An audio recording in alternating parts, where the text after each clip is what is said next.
Tractor rally યોજાઈ રહી છે આપણી સાથે કોંગ્રેસના વિપક્ષ નેતા જોડે ચૂક્યા છે તુષાર ચૌધરી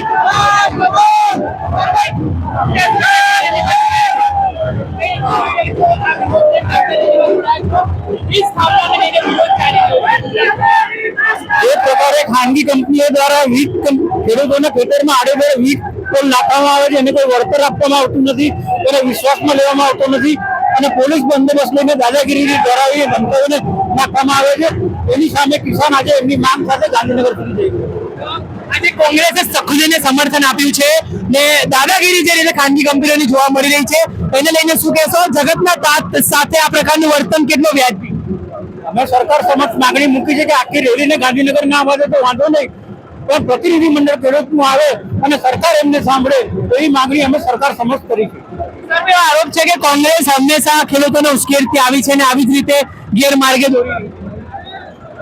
વિરોધ પક્ષ તરીકે અમારી નૈતિક જવાબદારી બને છે કે ગુજરાતના કોઈ પણ લોકોની સમસ્યા હોય તેની પડખે ઉભા રહેવું, એના ભાગરૂપે આજે અમે ખેડૂતોની સાથે લાગે છે વીજ થાંભલાનું કામ અટકાશે કોંગ્રેસના વિરોધમાં? એ આવનારો દિવસ થશે, આજે અમે ખેડૂતના ન્યાય માટે નીકળ્યા છે। આ હતા કોંગ્રેસના વિપક્ષ નેતા તુષાર ચૌધરી, સાથે જ જે કોટ ગામના ખેડૂતો છે તેઓ પણ અહીંયા છે, અલગ અલગ જિલ્લાઓમાંથી ખેડૂતો છે તે અહીંયા પોતાનો વિરોધ નોંધાવવા માટે પહોંચ્યા છે ને ખેડૂત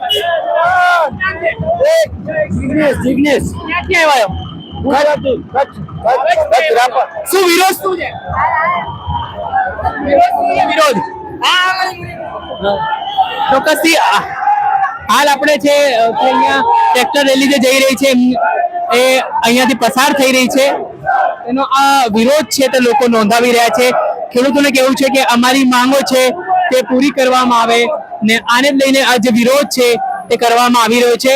આ ટ્રેક્ટર રેલી છે તે ગાંધીનગર જવાની હતી પરંતુ મંજૂરી રદ કરી દેવામાં આવી છે, એટલે અહીંયા છે તે જોવા મળી રહી છે। દ્રશ્યમાં જોઈ શકો છો કે હાલ ટ્રેક્ટરો સાથે ખેડૂતો છે તે અહીંયા પહોંચી રહ્યા છે જય જવાનના નારા સાથે।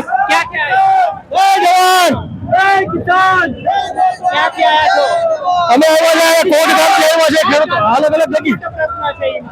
થાંભલાનો મોટો પ્રશ્ન છે, ખેડૂતોને પૂછ્યા વગર ખેડૂતોના ખેતરમાં થાંભલા નાખી દે। તમારે ત્યાં શું સમસ્યા પડી રહી છે વીજ થાંભલામાં? ક્યાં એવી અડચણ ઊભી થઈ રહી? ખેડૂતોને મામલતદાર ઓફિસમાં જવું તો પરમિશન લેવાની, કલેક્ટર ઓફિસમાં જવાનું તો પરમિશન લેવાની, ખેડૂતના ખેતરમાં લોકો આવે તો કોઈ જાતની પરમિશન નથી લેવામાં આવતી। ખેડૂતના છાતી ઉપર થાંભલા નાખી દે છે અને વિરોધમાં જાય આવ્યા છે। ખેડૂત નેતા ક્યાં છે? રાજુ કરે કિસાન નેતા રાજુ ખરાબ નહીં, અમને ખબર નથી, અમને અમારા પ્રશ્નો છે લઈને બધા આવ્યા છે। એ તો ખેડૂતો માટે લડવાની વાત, હવે એ પછી વેચાઈ ગઈ તો અમે બીજા શું કરે? ભાજપમાં રહીને પણ ખેડૂત માટે લડી, હવે એ રાજુભાઈ ને ખબર ને ભાજપ વાળાને ખબર હોય। તમારી જોડે મુલાકાત કરી અમને? ના, અમારી જોડે મુલાકાત જ કરી કોઈ। કીધું સરકાર સારું વળતર આપશે, ખેડૂતોને વિશ્વાસ રાખો। વિશ્વાસ કેવી રીતે રાખે? એમને થાંભલા નાખી દે, હજી વળતર આપ્યું નથી। સરકાર પર વિશ્વાસ છે? ના, એ થોડોક બી વિશ્વાસ નહીં, નથી જુઠ્ઠી સરકાર। ખેડૂતોને પૂછ્યા વગર ખેડૂતોના ખેતરમાં થાંભલા નાખી દે, બીજું કે ખેડૂતના પરમિશન લેવી પડે, ખેડૂતના પરમિશન લેતા નથી અત્યારે ખેડૂતોના તેમના છોકરાઓને ડિટેન કરી દે, ખેડૂતો પ્લસ બીજા કે લેડીઝ ઉપર હાથ ઉપાડે પબ્લિક પોલીસ। સરકાર પર બિલકુલ બી વિશ્વાસ નહીં, થોડોક બી વિશ્વાસ નહીં થાય છે। લાઠીચાર્જ કરે પોલીસ, લાઠીચાર્જ ઉપાડી લે છે બધે, કરે પોલીસ। હા કરે, સૌરાષ્ટ્રમાં અત્યારે મહિલાઓ પર લાઠીચાર્જ થઈ ગઈ છે, બરોબર। ચોક્કસથી આપ જોઈ શકો છો કે અહીંયા રાજુભાઈ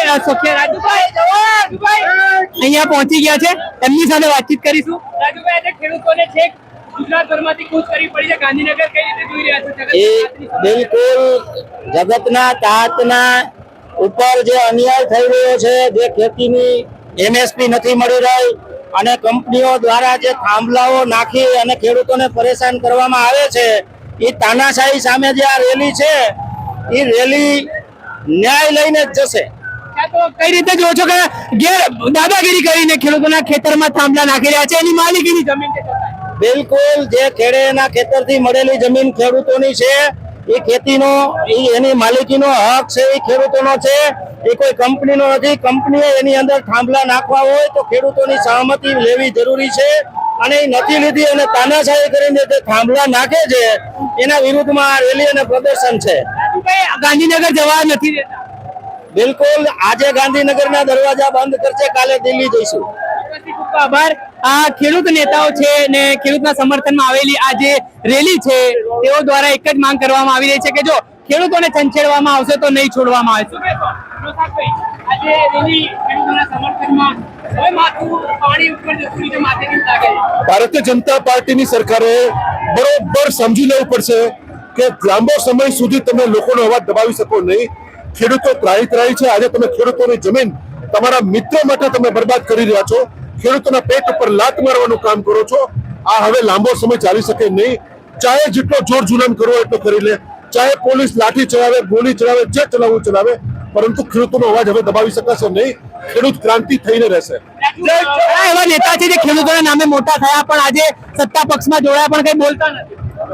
એ જ વાત છે કે આજે ખેડૂતોનું નામ લઈ, ગરીબોનું નામ લઈને સત્તા સ્થાને આવ્યા અને પછી પોતાના ઉદ્યોગપતિ મિત્રોને લાભ કરાવવા માટે એ ચાહે ખેડૂત હોય, ગરીબ હોય, એની પેટ ઉપર લાત મારવાનું કામ એ ભારતીય જનતા પાર્ટી કરી રહી છે.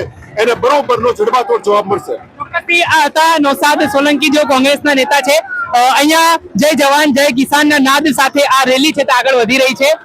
ગાંધીનગરમાં સ્વાભાવિક છે કેમ કે મંત્રીઓએ પહેલાથી મનાઈ કરી છે કે ભાઈ અત્યારે જે સ્થિતિ છે એમાં અમે ખેડૂતોને જવાબ નહીં આપી શકીએ. ક્યાંથી આવ્યા છો? ક્યાંથી આવ્યા છો? મોરબીથી. હા, કાંતિ અમૃતિયા તો કહે છે કઈ ચિંતા કરવાની જરૂર નથી, ખેડૂતો માની ગયા.